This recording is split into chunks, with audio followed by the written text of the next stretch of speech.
Então, o olhar de Jesus. Somente contemplando o mundo com os olhos de Deus é possível perceber e acolher o grito que emerge das várias faces da pobreza e da agonia da criação. Nós temos as diretrizes gerais da ação evangelizadora da Igreja para o Brasil, que ela é de 2019 até 2023. E lá, nas diretrizes, é bem reforçada essa questão. O olhar de Deus. A gente precisa acolher, perceber o grito, né? As várias faces dessa pobreza, as várias faces dessa agonia. Então, qual o nosso olhar?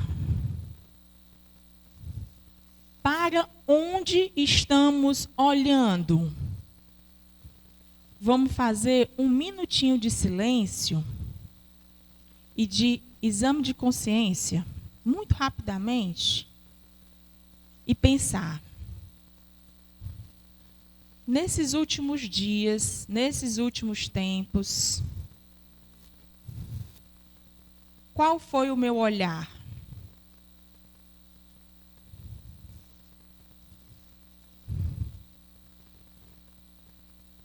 Eu consegui perceber caídos na estrada?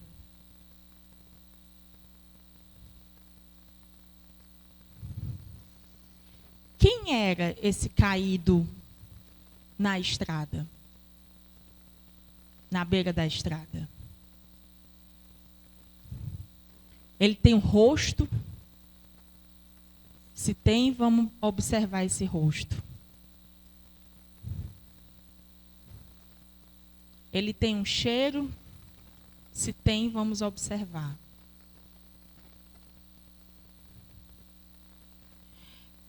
Temos que ter o mesmo olhar de Jesus, o olhar que teve o bom samaritano, para ver os irmãos e as irmãs caídas, à beira do caminho. A partir da nossa fé, contemplemos assim a nossa realidade para enxergá-los e enxergá-las. E aí a gente volta e a partir da nossa exame de consciência que a gente fez, a gente vai perceber qual é essa realidade. Qual é esse irmão ou irmã que está na beira da estrada? O olhar da diferença gera ameaças à vida e destrói a natureza. Por exemplo, crianças e adolescentes. Atualmente, uma das maiores ameaças são a vida de crianças e adolescentes. Elas vivem, uma boa parte delas, em situação de extrema pobreza.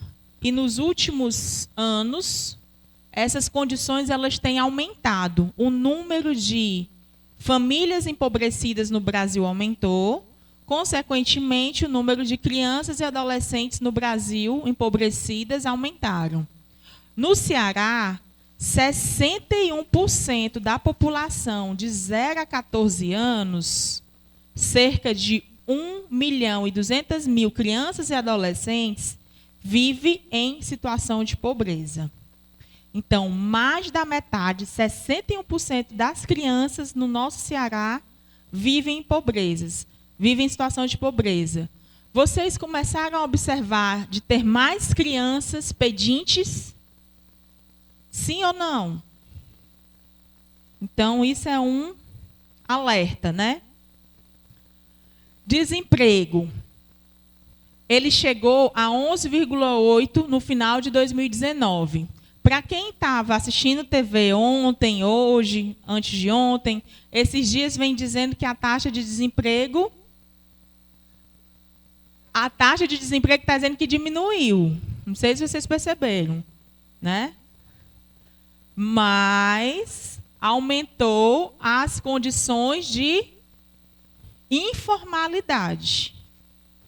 Então, esse número, porque quando não dá tempo da gente explicar, mas existe o desempregado, desocupado, subemprego e informalidade. Então, um desses diminuiu, que foi o de desemprego, mas, ao mesmo tempo, esses outros todos aumentaram. E a de informalidade, ela assim, está bem no ápice.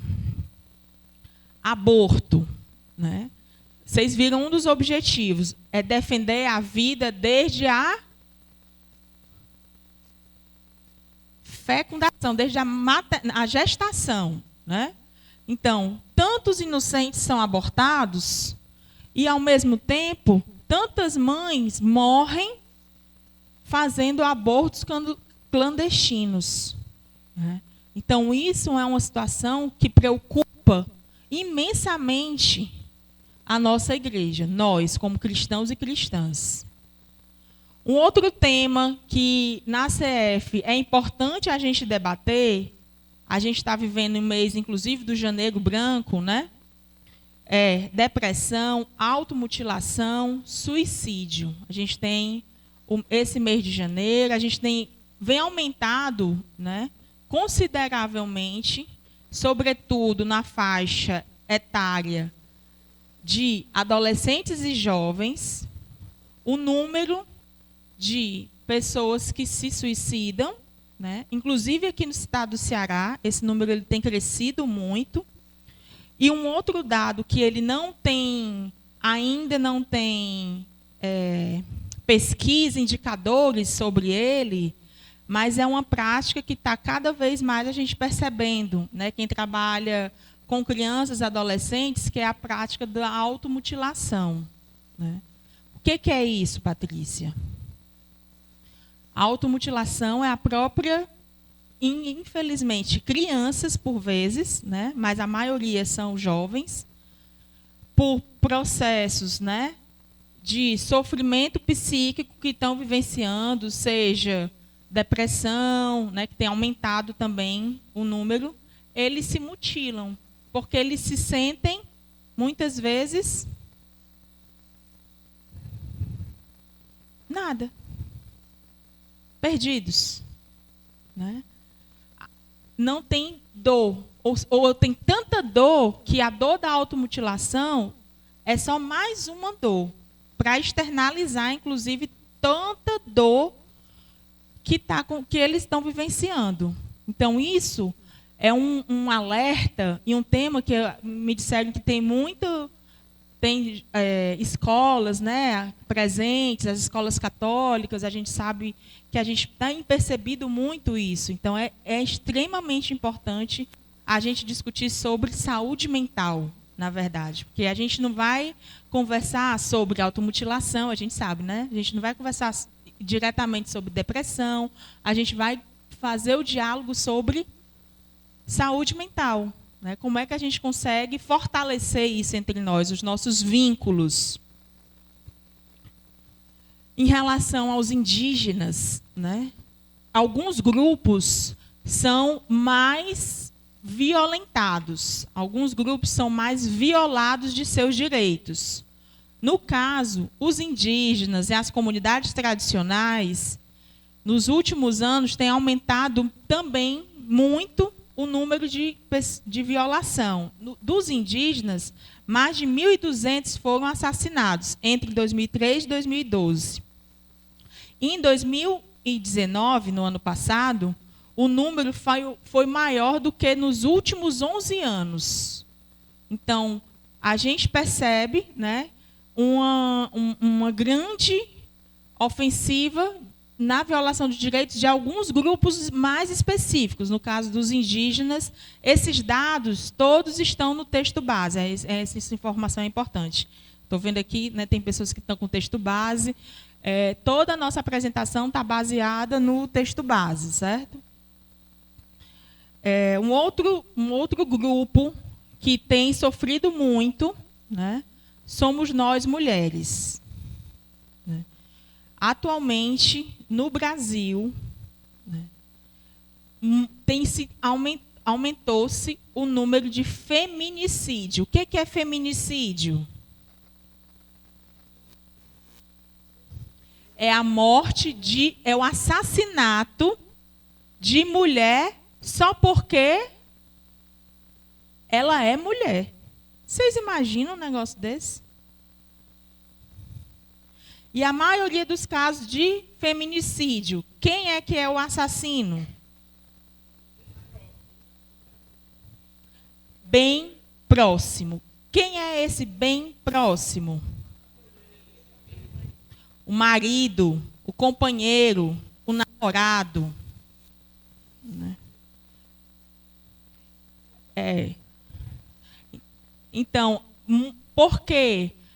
Porque essas pessoas, né, ela não vê, tem vários estudos, mas uma das coisas que diz é de que essas pessoas não veem as mulheres como pessoas, veem como propriedade, né? É dele.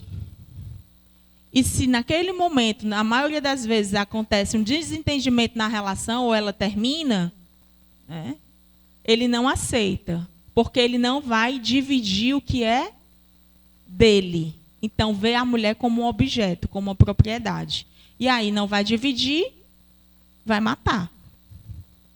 Infelizmente, esse número ele tem aumentado. Em 2017, foi 1.136 casos, o número não está vendo legal aí, mas no ano passado, só aqui no estado do Ceará, foram 34 mulheres assassinadas só por ser mulher. E nessa grande maioria foram por seus companheiros. Acredito que vocês devam ter visto isso nos jornais.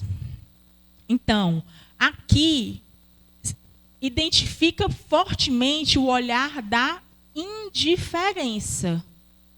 Eu não me importo. Eu não me importo com crianças, eu não me importo com mulheres, eu não me importo com indígenas. Então, a campanha da fraternidade, ela pede para que a gente olhe, veja essas pessoas, que muitas vezes são invisibilizadas. Pode passar. Quando for 10 minutos, me avisa. Tá?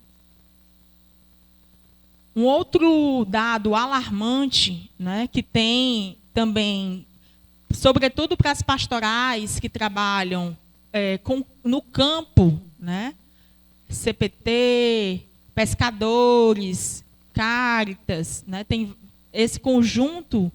Existe um documento que a CPT lança, que é o caderno de conflitos. Vocês já ouviram falar? Não?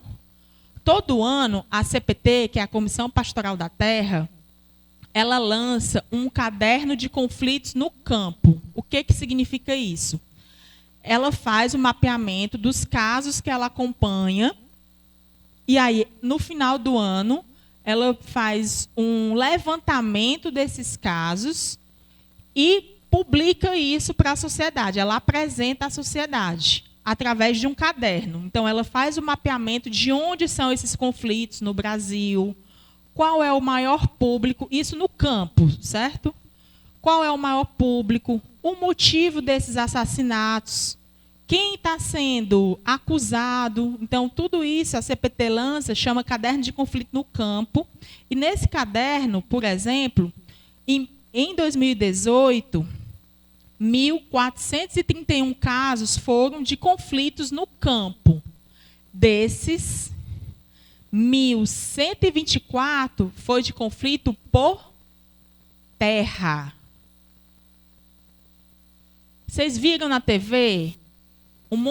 Está tendo mais isso, né? Muito no norte, né? Muito com indígenas, porque a questão da cerca, né?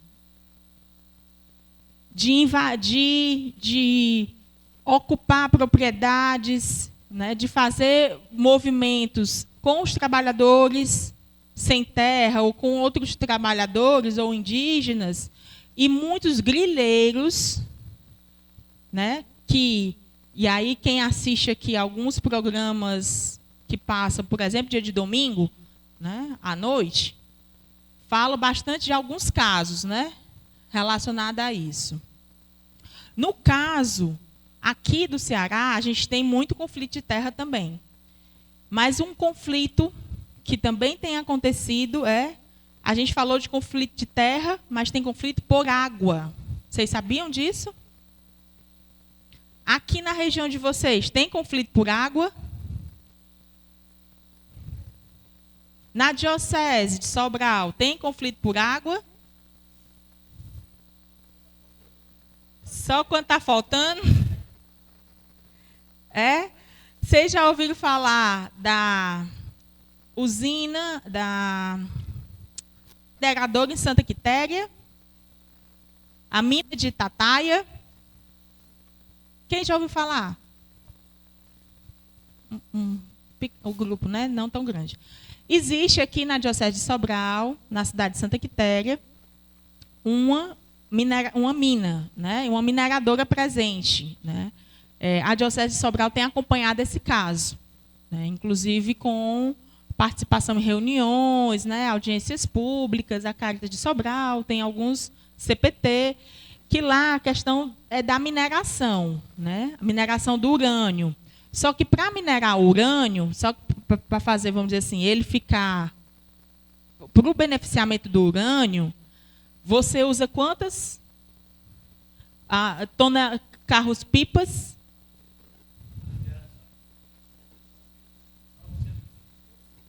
900 mil litros por segundo de água.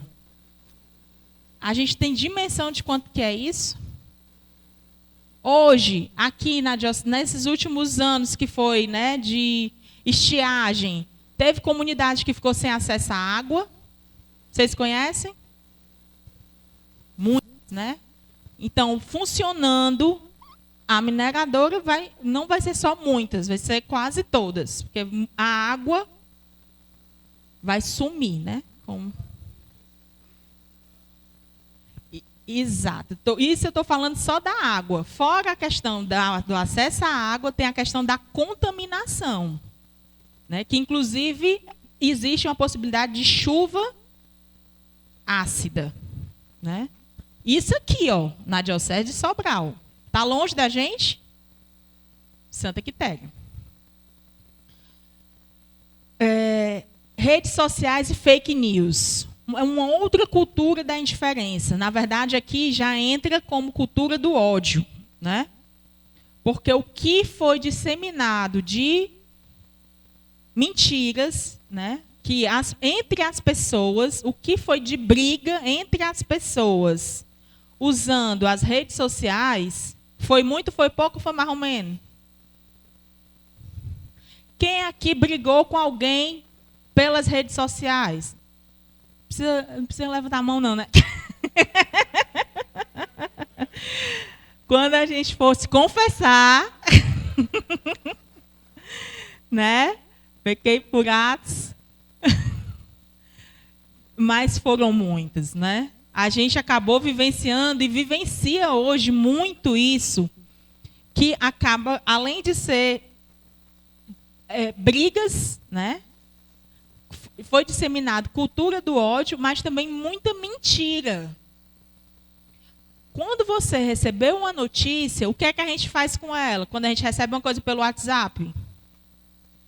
Geralmente a gente faz o quê? Compartilha logo, né? E aí agora a gente até achou ruim, porque antes você compartilhava com um monte, né? Hoje em dia você tem que ficar de 5 em 5, 5 em 5, 5 em 5, não, corra chata, né? Sem checar. Gente, o que tem de mentiras nas redes sociais não é brincadeira. Então, antes de qualquer coisa, vamos fazer o quê? Checar. Checa a informação.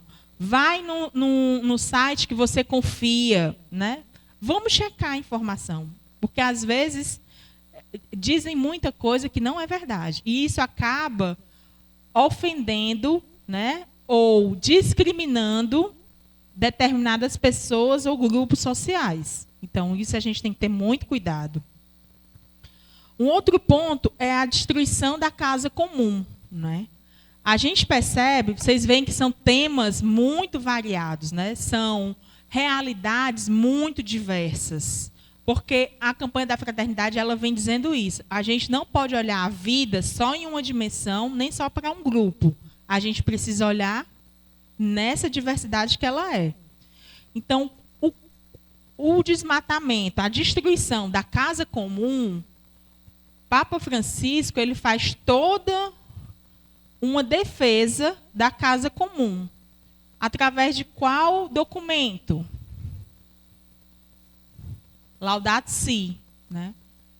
Para quem ainda não conhece, né, é um ótimo documento, super facinho de ler, muito bom.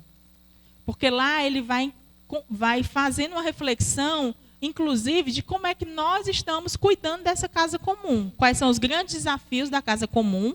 E aí a casa comum a gente entende como o planeta Terra, né?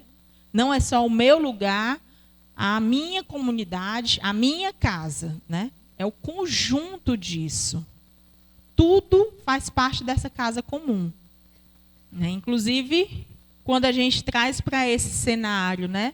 Para a nossa ambientação, as pedras, né? As flores, a gente traz isso para o nosso conjunto da vida.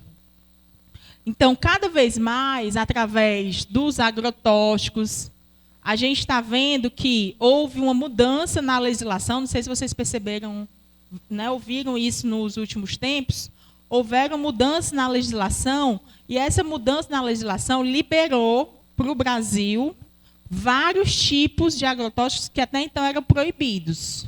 Então, nós somos, disputa, nós e os Estados Unidos somos os maiores consumidores de agrotóxicos do mundo, do planeta. Do mundo, a gente ainda não, do planeta, né? Às vezes é os Estados Unidos, às vezes é a gente. Isso é um ranking que a gente queria estar? Não, né? O que é que acontece? O que é que está acontecendo com o consumo excessivo de agrotóxicos? Vocês conhecem a Diocese de Limoeiro do Norte? Nunca foi lá, não? Lá tem um lugar que chama a Chapada da Podi.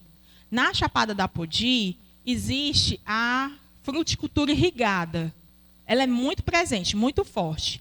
E antes eles faziam também eles usam muito agrotóxicos, porque lá é basicamente monocultivos, né? Monocultura. Usa muito para exportar, para o interno e para a exportação. E antes passava era o avião, que chama pulverização aérea, né? Então, assim, lá tem a Universidade Federal do Ceará, ela estuda, faz muitos estudos lá naquela área, e eles perceberam que o número de pessoas com câncer naquela região é 3 vezes maior do que em qualquer outra região do estado do Ceará. Lá naquela região, que é a Chapada da Podi, tem várias comunidades que têm crianças, meninas de 5, 6 anos, que elas já desenvolveram todos os órgãos e os pelos, mas também já desenvolveram um caso de neoplasia, que é o câncer, né? Além de muita deformação congênita. As crianças estão nascendo muito com deficiência naquela região. E os estudos, acredita-se que é por conta do agrotóxico. Lá tem um lençol freático, né? Um aquífero, que é o aquífero Jandaíra, que é a água do subterrâneo, né? O aquífero é o quê? É a reserva de água doce nossa. Então, no Brasil, tem muitos aquíferos. Aqui no estado do Ceará, a região que tem mais aquífero é a região justamente da Diocese de Limoeiro do Norte.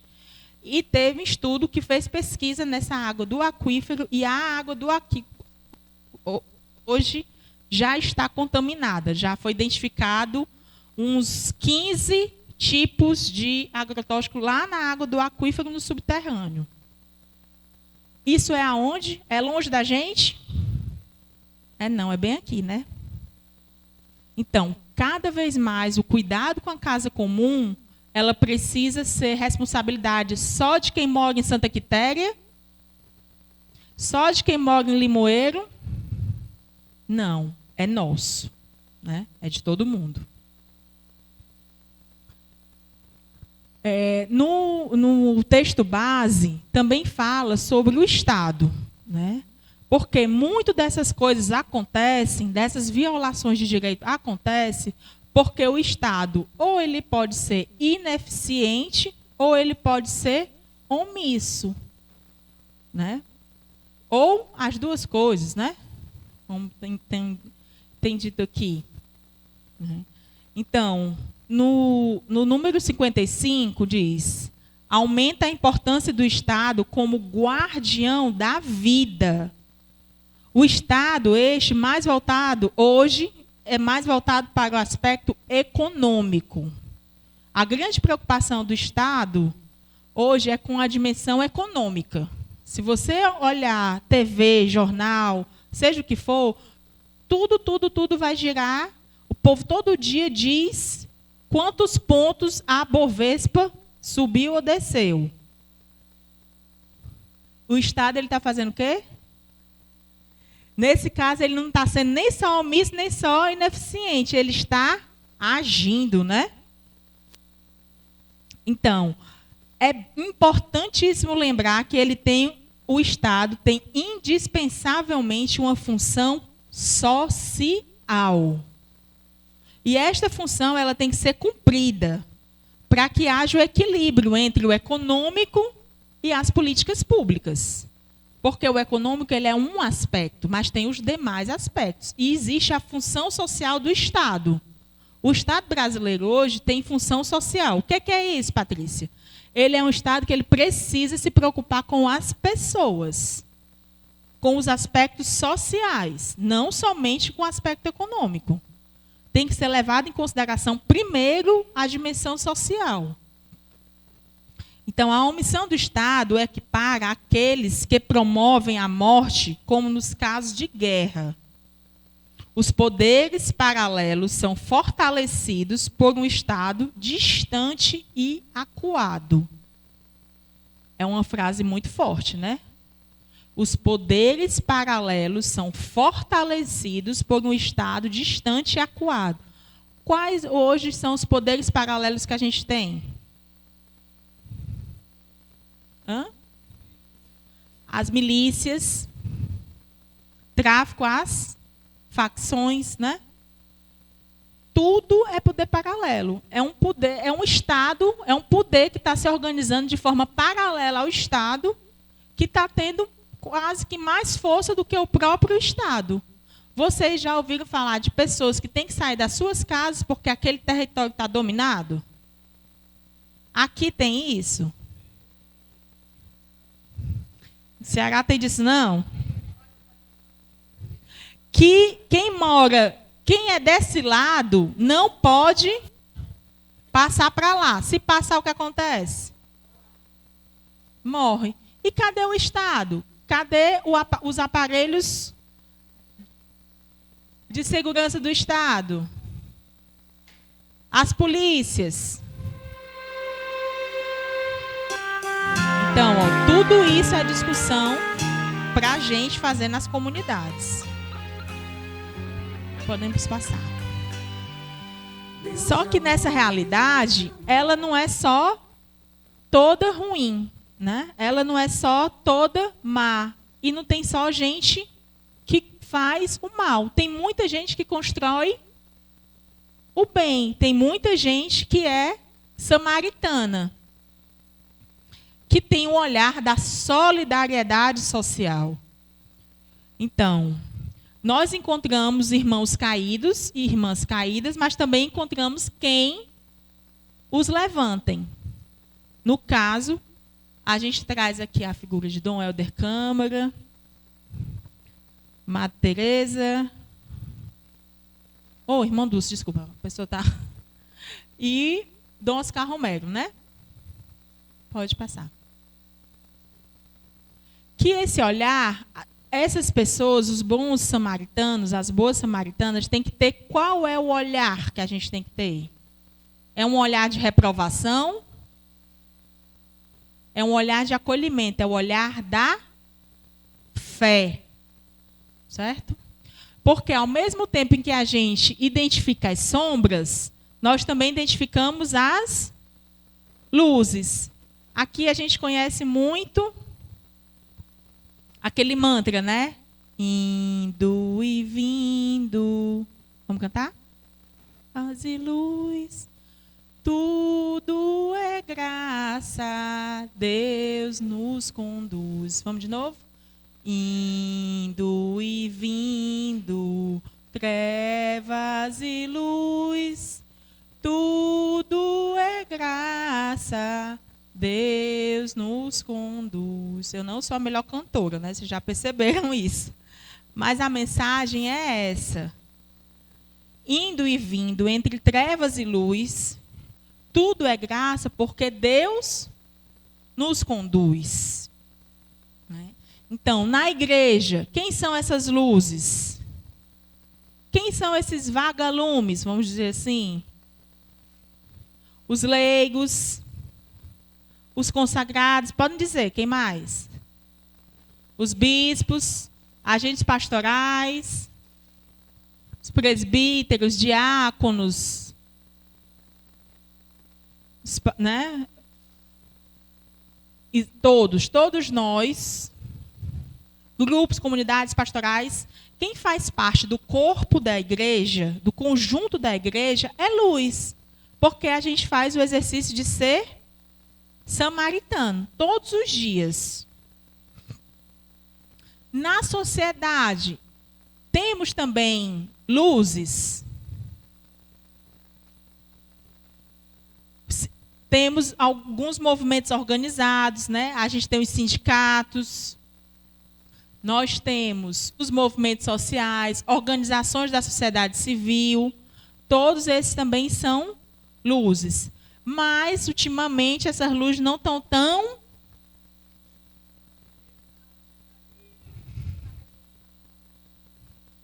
Ainda, elas não estão muito brilhando, não, né? Estão meio apagadinhas, né? Estamos com dificuldade de perceber. E no Estado? O que são luzes no Estado? Aquele mesmo Estado que a gente disse que é omisso, que é ineficiente, mas ele também tem luzes. Por exemplo, os conselhos de políticas públicas. Quando esses conselhos eles têm a missão de deliberar sobre políticas públicas, isso é uma luz, desde que ele exerça a sua função, né, o seu papel. Esse é o grande problema, né? Então, é um outro elemento que na campanha a gente também pode fazer reflexão. Pode passar. Como é que está o tempo? 10 minutos. Então, a gente passou, né, por esse ver. Né? Então, a gente já percebeu que, para essa realidade, para essa sociedade, nós, como samaritanos e samaritanas que somos convocados a sentir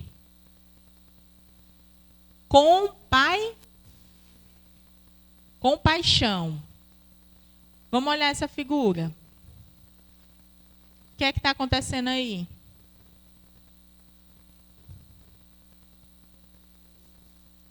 Está socorrendo, está levantando, né? E eles estão aonde? No meio de num deserto quase, né? O que poderia muito bem achar que, gente, não vai adiantar, né? Você no deserto, no meio do nada com nada, mas tem uma estradinha, né? Tem um caminho. Então, mesmo onde a gente pode achar que é deserto, há muitas pessoas caídas nesse caminho. E tem caminho para a gente seguir. Agora, precisa a gente ter o olhar. Né? A gente precisa realmente ver. Pode passar. Então, a compaixão de Jesus. Qual é a compaixão de Jesus? Vocês veem que toda vida que eu falo compaixão, eu ponho a mão aqui?